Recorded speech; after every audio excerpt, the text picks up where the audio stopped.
কিন্তু তিনি যে পতিব্রতা শিরোমণি, তিনি তার পতিকে ছেড়েছেন, তার জন্য তার কোনো পতিব্রতা ধর্ম নষ্ট হবে না।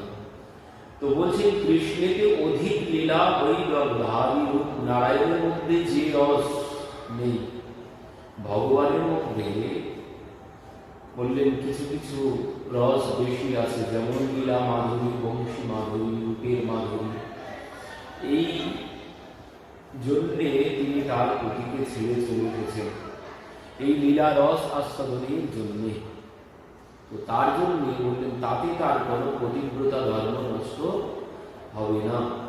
কি বলছে, কৃষ্ণ সঙ্গে পতিব্রতা ধর্ম নহি নাশ, অধিক লাভ পাইয়ে আর রাস বিলাস। কৃষ্ণ সঙ্গ করলে কি হবে? কৃষ্ণ সঙ্গ করলে তার পতিব্রতা ধর্ম তো নষ্ট হবে না, আর অধিক লাভ কি হবে? বলে লীলা রস আস্বাদন হবে, রাস লীলার রস তিনি আস্বাদন করার জন্য এসেছেন। বিনোদিনী লক্ষ্মীর হয় কৃষ্ণয় অভিলাষ, ইহাতে কি দোষ কেন করো উপহাস। বিনোদিনী লক্ষ্মী হয় কৃষ্ণ অভিলাষ, ইহাতে কি দোষ কেন করো উপহাস। মহাপ্রভু উপহাস করছেন, তো বেঙ্কট ভট্ট বলছেন এতে কি দোষ, তুমি কেন উপহাস করছো? তার তো এতে কোনো অসুবিধা হবে, কোনো পতিব্রতা ধর্ম তার নষ্ট হবে না, আর বেশি লাভ কি হবে? বললেন তিনি ওই লীলা রস আস্বাদন করতে পারবেন, এই জন্য তিনি এসেছেন। তো প্রভু কহে দোষ নাহি এই আমি জানি, রাস না পাইল লক্ষ্মী ইহা শাস্ত্রে শুনি। বলছেন তিনি যে তার পতিকে ছেড়ে এসেছেন সেই রাস লীলাতে অংশগ্রহণ করার জন্য, কিন্তু আমি যে শ্রবণ করেছি তিনি তো সেই লীলা রস আস্বাদন করতে পারেননি, সেই রাস লীলাতে তিনি অংশগ্রহণ করতে পারেননি। তো ভাগবতে বলছেন, তার প্রমাণ মহাপ্রভু দেখাচ্ছেন, নায়ম শ্রিয়ং নিতান্তরন্তে প্রসাদঃ, শরয়োষিতং নলিনী গন্ধরুচং কুতন্বয়ং, রাসোৎসবে অশ্ব ভুজদণ্ড গৃহীত কণ্ঠ, লব্ধা শীর্ষমযোর্গার ব্রজ সুন্দরীনা। নায়ং শ্রিয়ং যোনিতাং তরন্তে প্রসাদঃ, সর্বসিতং নলিনী গন্ধরুচং কুতন্বয়ঃ, রাসোৎসবে অশ্ব ভুজদণ্ড গৃহীত কণ্ঠ, লব্ধা শীর্ষম যৌদুগাদ ব্রজ সুন্দরীতম। নায়ং শ্রিয়ং যোনিতাং তরন্তে প্রসাদঃ, যে লক্ষ্মী দেবী তার পতিকে ছেড়ে এসেছেন সেই রাসের রস আস্বাদন করার জন্য, কিন্তু তিনি সেই রাসে অংশগ্রহণ করতে পারলেন না। বলছেন কি, সর্বসিতম নলিনী গন্ধরুচং, বললেন লক্ষ্মী দেবী তো পাননি, সমস্ত দেবাঙ্গনাগণ যাদের অঙ্গ থেকে পদ্মগন্ধ নির্গত হয় তারাও এই রাশি অংশগ্রহণ করতে পারেননি। যে সৌভাগ্য লাভ করেছেন ব্রজ সুন্দরী নাম, লব্ধা শীর্ষম যৌদুগাদ ব্রজ সুন্দরী নাম, মানে ব্রজের গোপীগণ, তারা যে সৌভাগ্য লাভ করেছে অন্য কেউ, বললেন স্বর্গের দেবাঙ্গনাগণ তারা লাভ করতে পারেননি। লক্ষ্মী দেবী যিনি নারায়ণের পাশে বসে থাকেন বক্ষ বিলাসিনী, তিনিও রাশি অংশগ্রহণ করতে পারেননি। নিভৃত মনোন্মানক্ষদৃঢ় যোগযুজৌরিণী, যৌন্মনয় উপাসতে তদুরয়োপি উন্মনয় স্মরণা, স্ত্রিয়োগেন্দ্র ভোগ ভুজদণ্ড বিষক্ত্যধিয়ঃ, বয়মপি তে সমদৃশ্যং গ্রীষয়োজ বসুধার। বলছেন দেবাঙ্গনাগণ তারা অংশগ্রহণ করতে পারলেন না, লক্ষ্মী দেবী অংশগ্রহণ করতে পারলেন না, কিন্তু দেখা গেল কি সেই কালীয় নাগ সে প্রভুর চরণ লাভ করে গেল। তাকে কোথাও যেতে হয়নি, সে বাড়িতে বসেই ভগবানের কৃপা পেয়ে গেছেন। কালীয় নাগের পত্নীগণ বলছেন প্রভু ন্যায়হি দণ্ড কৃতপিল বিষ অশ্বিন, বলছেন প্রভু আপনি আমাদের প্রতি দেবতাকে উপযুক্ত দণ্ড দিয়েছ। কেন? বলছেন প্রভু তুমি যে দণ্ড দিয়েছ এই দণ্ড পাওয়ার জন্য সবাই বসে আছে হাজার হাজার বছর ধরে।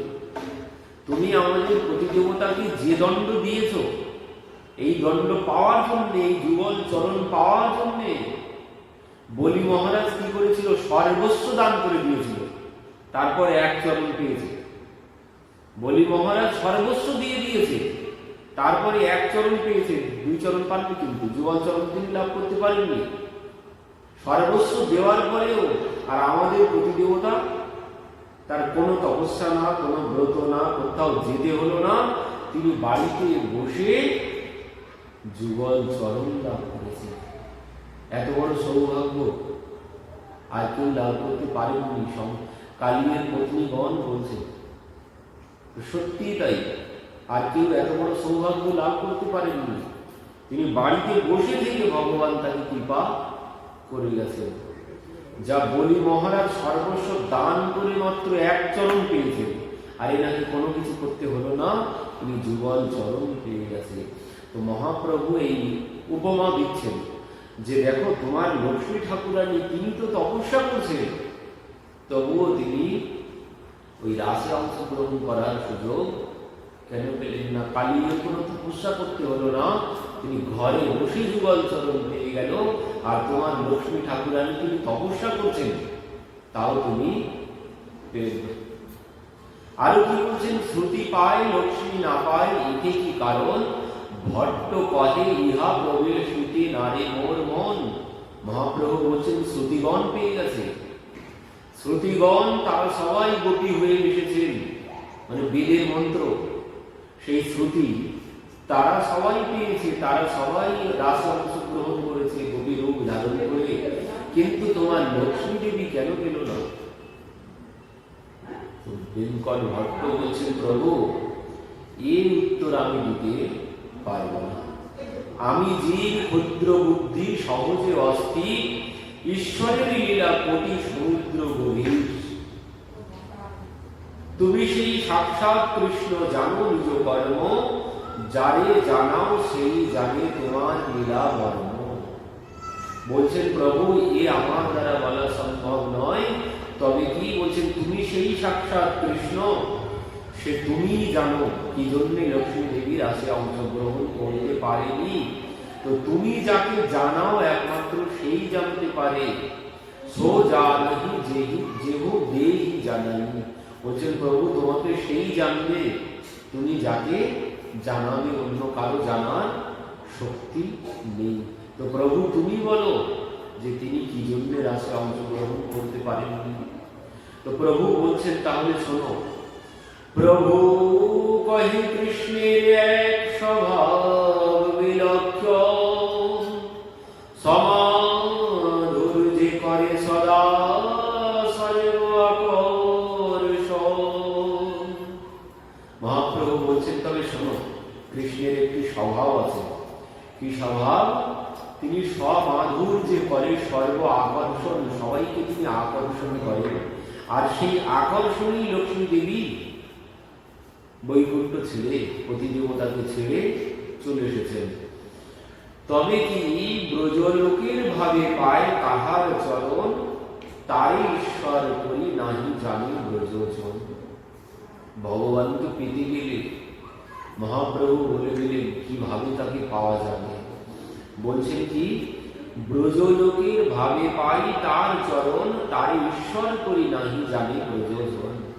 ব্রজলোকের ভাব মানে ব্রজের যে ভাব, সেই ভাব ধারণ না করতে পারলে তাকে পাওয়া সম্ভব নয়। তাকে যদি আমি ঈশ্বর ভাবি, তাকে যদি আমি ভগবান ভাবি, তাহলে কিছুতেই তাকে পাওয়া সম্ভব নয়।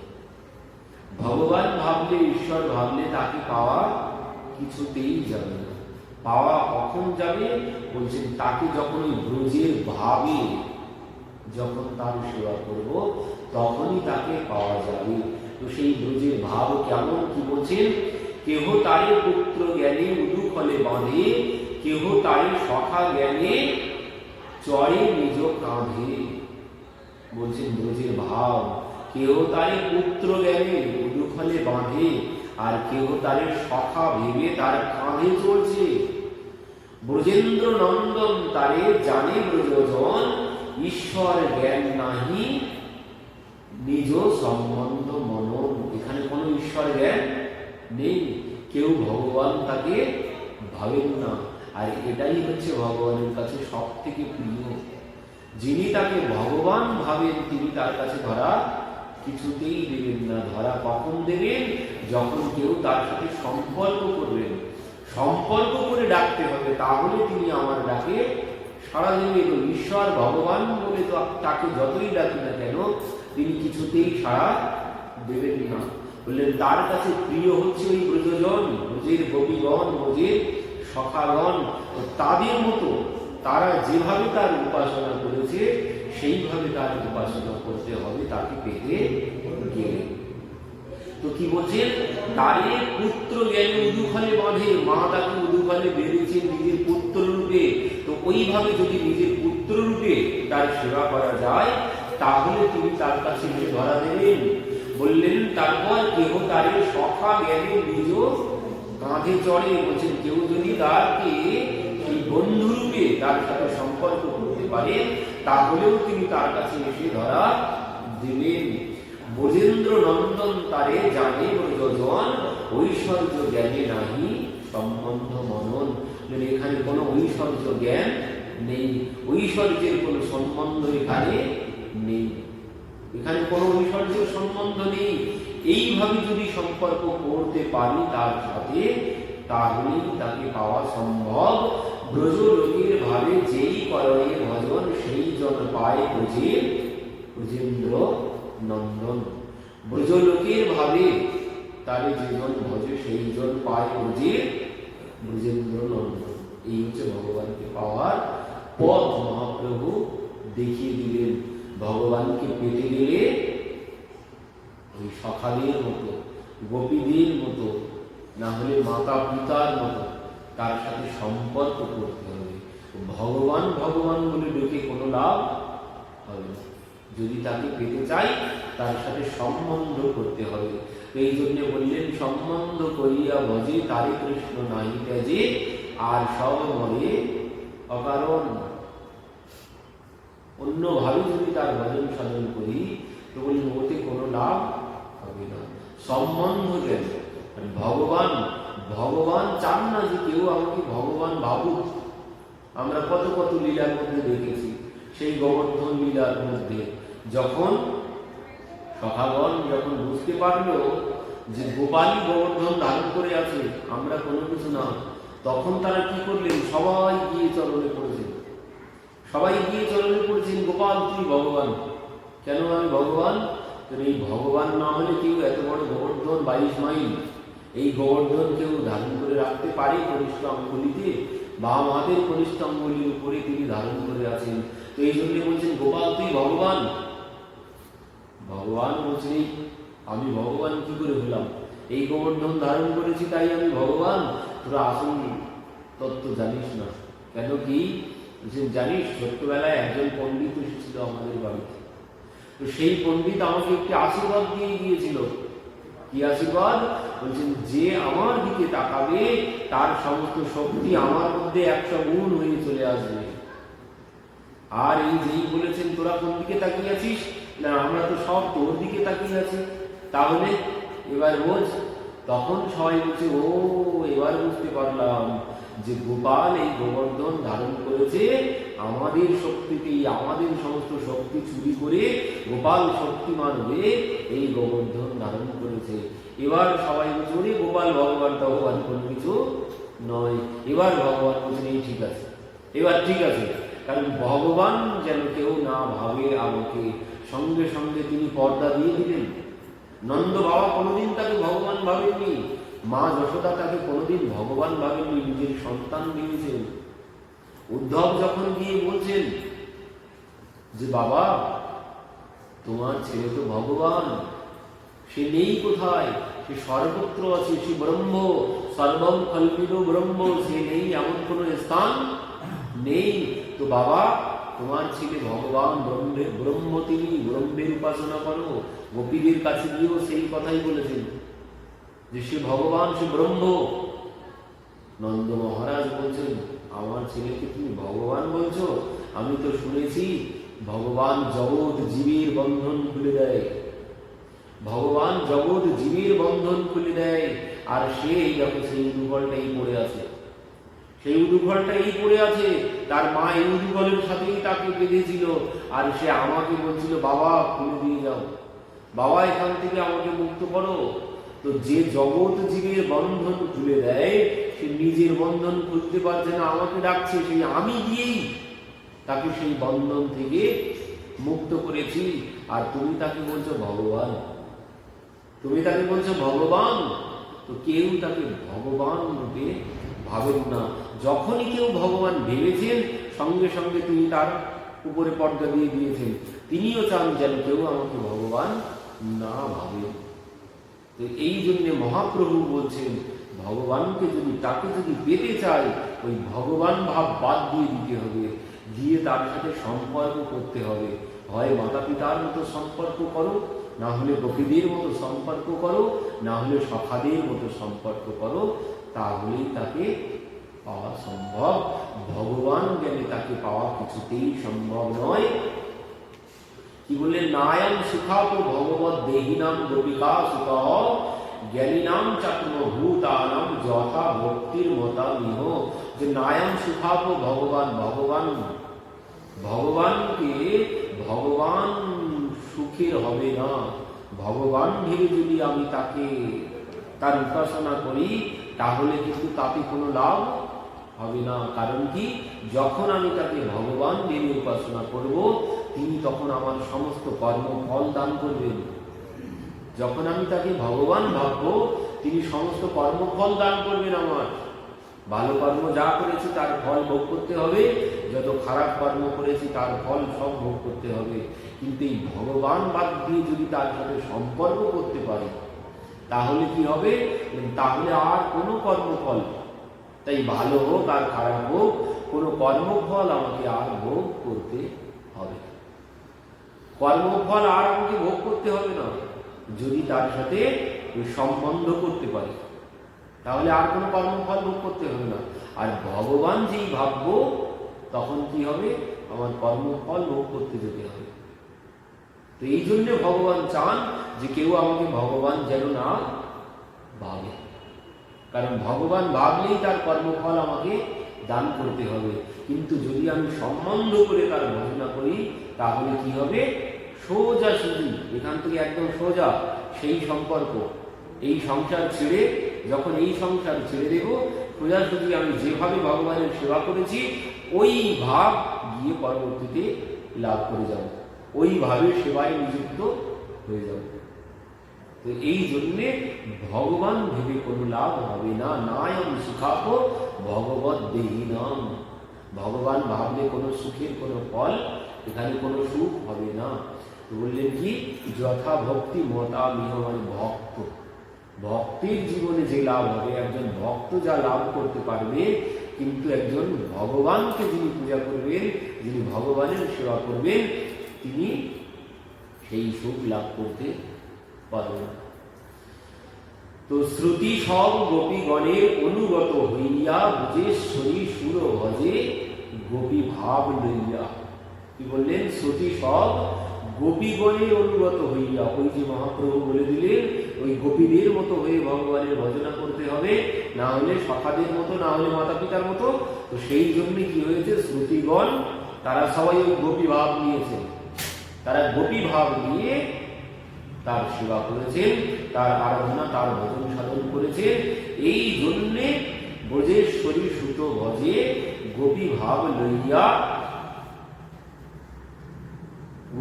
তরে গোপী দেহে ব্রজ ব্রজ জলে পাইয়া পাইলা সেই দেহে কৃষ্ণ সঙ্গে রাস ক্রীড়া কইলা। তারা ওই গোপী ভাব নিয়ে তার নাম করেছে, তার ভজন সাধন করেছে, সেই জন্য সেই শ্রুতিগণ পরবর্তীতে গোপী স্বরূপ লাভ করেছে এই ব্রজে এসে, আর তখনই তারা এই রাসক্রীড়ায় অংশগ্রহণ করতে পেরেছে। তো গোপ জাতি কৃষ্ণ গোপী প্রেয়সী তার মহাপ্রভু বলছে, ভগবান গোপ জাতি, কৃষ্ণ হচ্ছে গোপ জাতির। তো গোপ জাতি কৃষ্ণ গোপী প্রেয়সী তার, গোপীগণই তার প্রেয়সী, আর তিনি গোপ, গোপীগণই তার প্রেয়সী। দেবী বা অন্য স্ত্রী কৃষ্ণ না করে অঙ্গীকার। দেবী তিনি, তার দেবীকে অঙ্গীকার করেন না, বা অন্য কাউকে তিনি অঙ্গীকার করেন না। যারা ওই গোপীর সাথে যার সম্পর্ক আছে তিনি একমাত্র তাকেই অঙ্গীকার করেন, তাকেই তিনি নিজের করে নেন। যিনি ওই গোপীদের সাথে, সখাদের সাথে, মাতা পিতার সাথে যিনি সম্পর্ক করতে পারবেন, একমাত্র তিনি তাকেই নিজের করে নেবেন। যিনি ভগবান ভেবে পূজা করবেন, তপস্যা করবেন, তার সেবা করবেন, তিনি তাকে কিছুতেই গ্রহণ করবেন না। তো এই জন্য কি বলছেন, লক্ষ্মী চাহে সেই দেহে কৃষ্ণের সঙ্গম, গোপিকা অনুগা হইয়া না হইল ভজন। তিনি ব্রজের ভাব গ্রহণ করেননি, তিনি গোপীর অনুগত হননি, তিনি ওই লক্ষ্মী দেহেই, মানে ওই স্বরূপেই ভগবানকে পেতে চেয়েছেন। তিনি গোপীদের কাছে নিচু হননি, গোপীর অনুগত হতে পারেননি। কেন বললেন, যে ওই যে গোপীর মানে লক্ষ্মী ঠাকুরানী, তার বড় অহংকার, তিনি ঐশ্বর্যের দেবী। এই জন্যে তিনি ভাবছেন এই গোপীদের চরণ কেন আমি ধরতে যাব, আমি লক্ষ্মী, আমার চরণ সবাই লালন করে, আমাকে সবাই চায়, আর আমি কি জন্য গোপীদের চরণ ধরব। এই অভিমানের জন্য তিনি ওই গোপীদের অনুগত হতে পারেননি। এই জন্য তিনি কি বললেন, যে আমি তপস্যা করি, আমি তপস্যা করব, গোপীদের অনুগত আমি হতে পারবো না।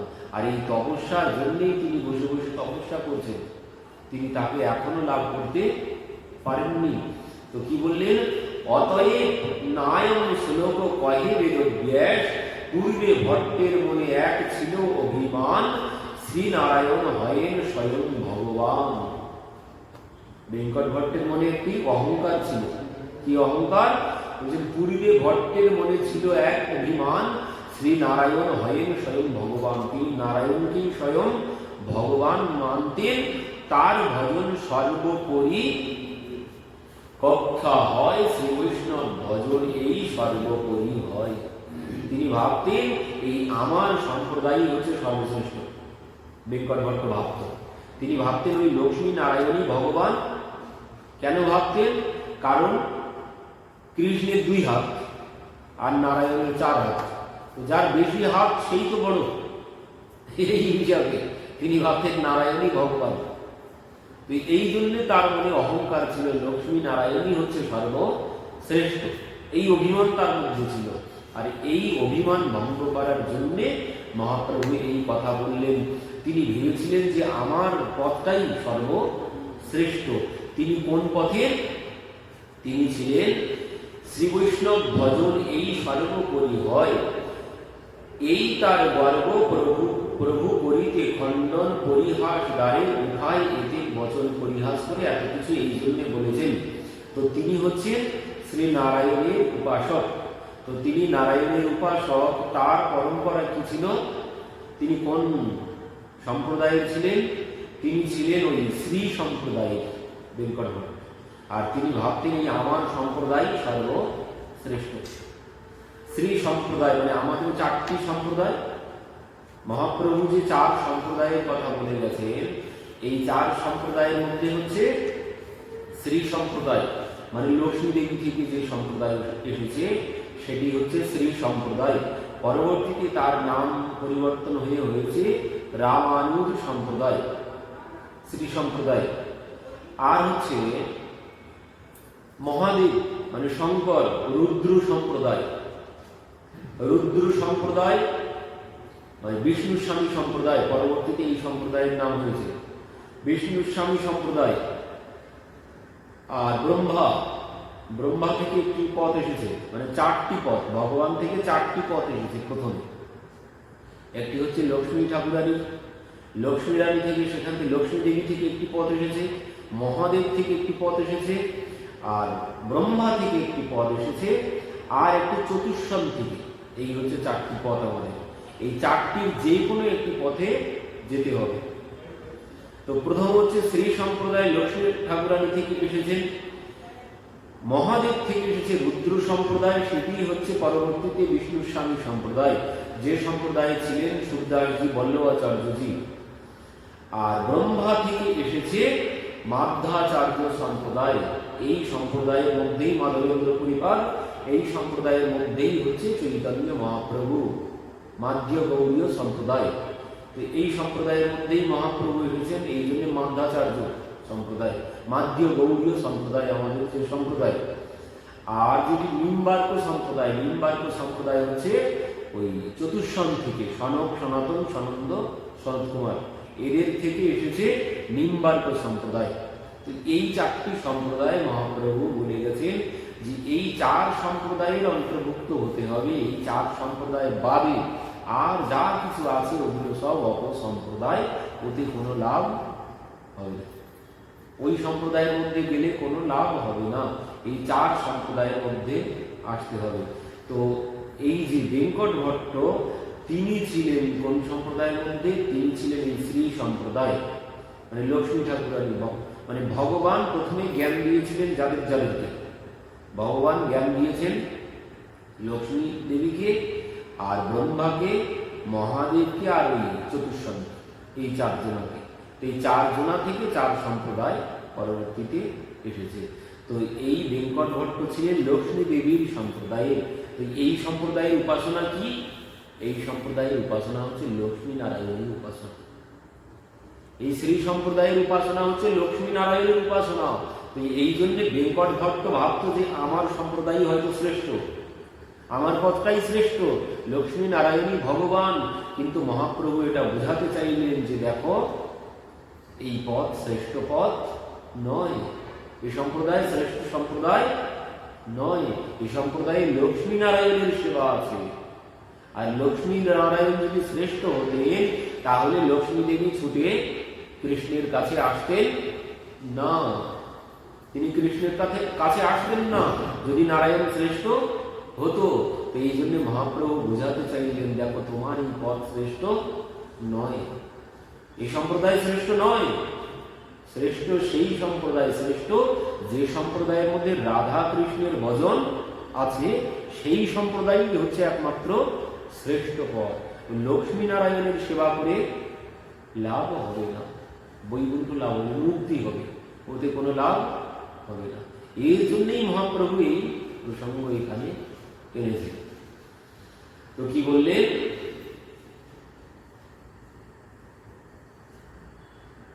গোপী অনুগা হইয়া না করিল ভজন, অন্য দেহে না পায় রাস বিলাসন। বলছেন গোপীর অনুগা হয়ে তিনি ভজন করলেন না, এই জন্য তিনি রাসে অংশগ্রহণ করতে পারলেন না।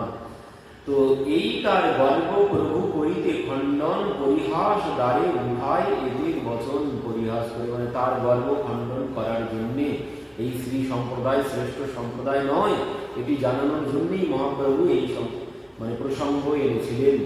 প্রভু কহে ভট্ট তুমি না করো সংশয়, স্বয়ং ভগবান কৃষ্ণের এই স্বভাব হয়, কৃষ্ণের বিলাস মূর্তি নারায়ণ, অতএব লক্ষ্মী আবদার হয় দেহ মন। পরবর্তীতে আমার সান্ত্বনাও দিচ্ছে, বলছেন ভট্ট তুমি কষ্ট পেও না, কারণ কি? তুমি না করো সংশয়, স্বয়ং ভগবান কৃষ্ণের এই স্বভাব হয়, কৃষ্ণের বিলাস মূর্তি নারায়ণ, অতএব লক্ষ্মী আবদার হয় দেহ মন। বলছেন নারায়ণ আর কৃষ্ণের মধ্যে কোনো ভেদ নেই, কৃষ্ণেরই অংশ হচ্ছে নারায়ণ, কৃষ্ণেরই বিলাস মূর্তি হচ্ছে নারায়ণ।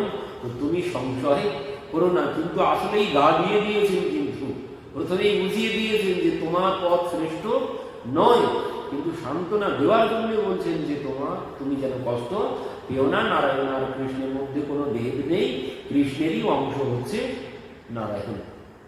তো বললেন কৃষ্ণের মধ্যে যে মাধুর্য আছে, সেই মাধুর্যের জন্যই লক্ষ্মী দেবী তার পতিকে ছেড়ে কৃষ্ণের কাছে এসেছে।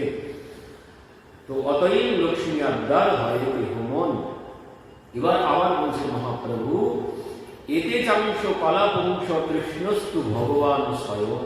পুনরায় বললেন, এতে চাংশ কলাপংশ কৃষ্ণস্তু ভগবান স্বয়ং। ভগবান একমাত্র কৃষ্ণই, নারায়ণ কোনো ভগবান নন, তিনি ভগবানের অংশ। নারায়ণ ভগবানের অংশ, ভগবান হচ্ছেন কৃষ্ণ, তিনি একমাত্র পূর্ণ ব্রহ্ম, আর সবাই তার অংশ মাত্র। তো নারায়ণ হইতে কৃষ্ণের অসাধারণ গুণ, অতএব লক্ষ্মীর কৃষ্ণের কৃষ্ণা অনুক্ষণ। নারায়ণের থেকে কৃষ্ণের মধ্যে গুণ বেশি, তাই তিনি চলে এসেছেন। তুমি যে পড়িলে শ্লোক, সেই প্রমাণ, সেই শ্লোকে আয়ুষে কৃষ্ণ স্বয়ং ভগবান। এই যে কৃষ্ণস্তু ভগবান, কৃষ্ণস্তু ভগবান স্বয়ং, তো বলছেন এই শ্লোকেই পরিষ্কার বোঝা যাচ্ছে কৃষ্ণই স্বয়ং ভগবান। তো এই জন্য বলছেন স্বয়ং ভগবতী কৃষ্ণ হরে লক্ষ্মীর মন, গোপিকার মন হরিতে নারে নারায়ণ। গোপীদেরকে নারায়ণ হরণ করতে পারে না, গোপীদের মন নারায়ণ হরণ করতে পারেননি। একসময় কি হয়েছিল, ব্রজে গোপীগণ কৃষ্ণকে খুঁজতে শুরু করেছে। এবার কৃষ্ণ সেখানে কি করেছিল, ওই চতুর্ভুজ মূর্তিতে দাঁড়িয়ে আছে। গোপীগণ দর্শন করে সব চলে যাচ্ছে, গোপীগণ দর্শন করে সবাই চলে যাচ্ছেন। তো সেখানে প্রিয়াজি এসেছেন। প্রিয়াজি বলছেন, কি ব্যাপার, তোরা চলে যাচ্ছিস কেন? তো বলছেন, আমরা নন্দনন্দনকে খুঁজে পাচ্ছি না।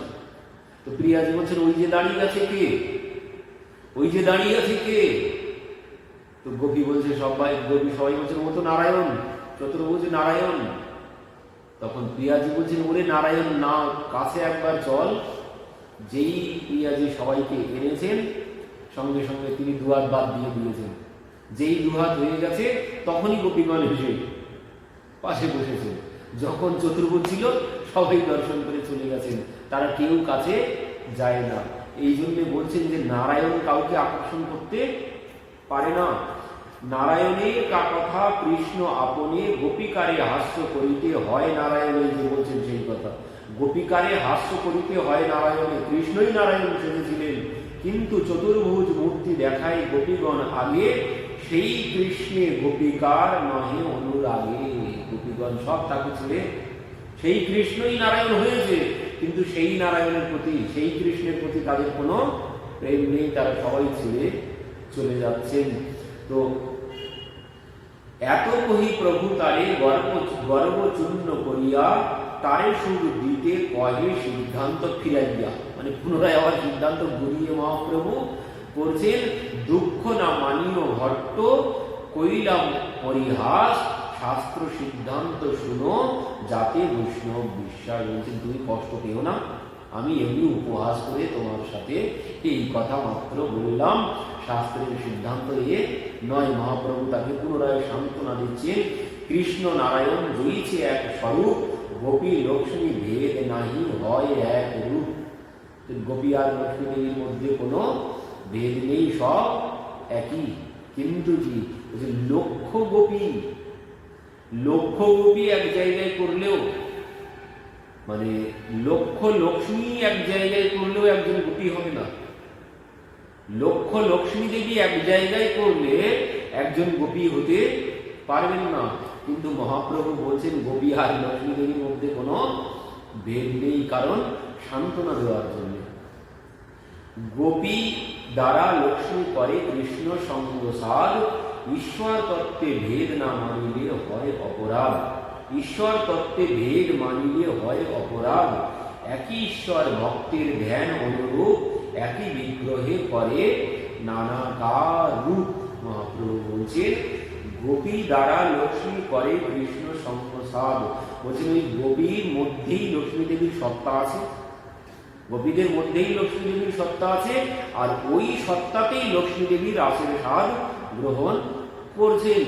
ঈশ্বর তত্ত্বে ভেদ মানিলে হয় অপরাধ। নারায়ণ আর কৃষ্ণ যদি ভেদ করি, নারায়ণ ছোট লোক, কৃষ্ণ বড়, বলেন এই ভেদ যদি আমি করি তাহলে কিন্তু অপরাধ হবে। এটাও সত্য কথা। ভেদ যদি ভাবি তাতে অপরাধ হবে। তো একই ঈশ্বর ভক্তের ধ্যান অনুরূপ, যে ঈশ্বর একই কিন্তু ভক্তের ভাব অনুরূপ। তো যার যেমন ভাব একই বিগ্রহে করে নানাকার রূপ, তিনি একই বিগ্রহে নানান রকমের রূপ ধারণ করেছেন ভক্তের মনোবাসনা পূর্ণ করার জন্যে। ভট্ট কহে কাহা মুই জীব পামর, কাহা তুমি সেই কৃষ্ণ সাক্ষাৎ ঈশ্বর, অগাধ ঈশ্বর লীলা কিছু নাহি জানি, তুমি যে কহ সেই সত্য করি মানি। আমার মাথায় অত বুদ্ধি নেই, তুমি যা বলছো আমি সেটাই সত্য করে মনে করছি। মোরে পূর্ণ কৃপা কইল লক্ষ্মী নারায়ণ, তার কৃপায় পাইলাম তোমার চরণ দর্শন। এবার বলেছেন যে সে তাই ছোট হোক আর বড় হোক আমি ওসব জানি না, তবে আমার ওই লক্ষ্মী নারায়ণের কৃপাতেই আজ আমি তোমাকে লাভ করেছি। তিনি যদি কৃপা না করতেন তাহলে পূর্ণ লাভ আমার হতো না। তো লক্ষ্মী নারায়ণের সেবাতেও কি হবে, তার মানে লক্ষ্মী নারায়ণের সেবা করলেও ভগবানকে পাওয়া যাবে। এই জন্যে চার সম্প্রদায়ের মধ্যে এই সম্প্রদায়ও ভুক্ত। লক্ষ্মী নারায়ণের সেবার ফল হচ্ছে ভগবান লাভ। তো এই জন্যে বললেন কৃপা করি করিলে মোরে কৃষ্ণের, কহিলে মোরে কৃষ্ণের মহিমা, যার রূপ গুণৈশ্বর্যের কেহ না পায় সীমা। এবে যে জানিল কৃষ্ণ ভক্তি সর্বোপরি, কৃতার্থ করিলে মোরে কহি কৃপা করি। বলছেন এখন আমি জানলাম কৃষ্ণ ভক্তি একমাত্র শ্রেষ্ঠ, তো তুমি কৃপা করে আমাকে সেই তত্ত্ব জানিয়েছ। এত বলি ভট্ট পরে প্রভুর চরণে, কৃপা করি প্রভু তারে কহিল আলিঙ্গনে। চাতুর্মাস্য পূর্ণ হইল ভট্ট আজ্ঞা লইয়া, দক্ষিণে চলিলা প্রভু শ্রীরঙ্গ দেখিয়া। সঙ্গীতে চলিলা ভট্ট না যায় ভবনে, তারে হৃদয় দিল প্রভু অনেক যতনে। প্রভুর বিচ্ছেদে ভট্ট হইল অচেতন, এই রঙ্গে লীলা করে শচীর নন্দন। মহাপ্রভু বেঙ্কট ভট্টের গৃহ ছেড়ে দক্ষিণ চলেছেন। তো বেঙ্কট ভট্ট পথে চলেছিলেন, তো মহাপ্রভু বললেন তোমাকে আর যেতে হবে না। তো যেই মহাপ্রভু ছেড়ে তাকে চলে গেছেন, বেঙ্কট ভট্ট সেখানেই অচৈতন্য হয়ে পড়েছেন। ঋষভ পর্বত চলি আইলা গৌর হরি, নারায়ণ দেখি তার স্তুতি নতি করি। পরমানন্দ পুরী তাহা রহে চতুর্মাস, শুনি মহাপ্রভু গেলা পুরী গোসাইয়ের পাশ। পুরী গোসাইয়ের প্রভু কইল চরণ বন্দন, প্রেমে পুরী গোসাই তারে কইল আলিঙ্গন। 3 দিন প্রেমে দোহে কৃষ্ণ কথা রঙ্গে, সেই বিপ্র ঘরে দোহে রহে একসঙ্গে। পুরী গোসাই কহে আমি যাব পুরুষোত্তমে, পুরুষোত্তম দেখি গৌরে যাব গঙ্গা স্নানে। প্রভু কহে তুমি পুনঃ আইস লীলা চলে, আমি সেতু বন্ধ হইতে আসিব অল্পকালে। তোমার নিকট রহি হেন বাঞ্ছা হয়, লীলা চলে আসিবে মোরে হইয়া সদয়। এত বলি তার ভাই এই আজ্ঞা লইয়া, দক্ষিণে চলিলা প্রভু হর্ষিত হইয়া। পরমানন্দ পুরী তবে চলিলা লীলা চলে, মহাপ্রভু চলি আইলা শ্রী শৈলী। শিব দুর্গা রহে তাহা ব্রাহ্মণের বেশে, মহাপ্রভু দেখি দয়ে হইল উল্লাসে। 3 দিন ভিক্ষা দিল করি নিমন্ত্রণ, নিভৃতে বসি গুপ্ত কথা কহে 2 জন। মহাদেব আর পার্বতী দেবী ব্রাহ্মণের বেশে এখানে আছেন শ্রীশৈলী। তো সেখানে মহাপ্রভু তাদের সাথে থেকেছেন। মহাপ্রভুর সাথে সেই মহাদেব পার্বতী দেবী মহাপ্রভু একসঙ্গে থেকেছেন সেই শ্রীশৈলে। 3 দিন ভিক্ষা দিল করে নিমন্ত্রণ, 3 দিন ছিলেন তাদের কাছে। নিভৃতে বসি গুপ্ত কথা কহে 2 জন, তা সনে মহাপ্রভু করে ইষ্ট গোষ্ঠী, তার আজ্ঞা লইয়া আইল পুরী কাম কোষ্ঠী। দক্ষিণ মথুরা আইলা কাম কোষ্ঠী হইতা, তাহা দেখি হইলা এক ব্রাহ্মণ, তাহা দেখা হইল এক ব্রাহ্মণ সহিতে। সেই বিপ্র মহাপ্রভুর কইল নিমন্ত্রণ, রাম ভক্ত সেই বিপ্র বিরক্ত মহাজন। কৃতমালায় স্নান করি আইলা তার ঘরে, ভিক্ষা কি দিবে বিপ্র পাক নাহি করে। প্রভু কহে তারে শুনো মহাশয়, মধ্যাহ্নে আইলে কেন পাক নাহি হয়।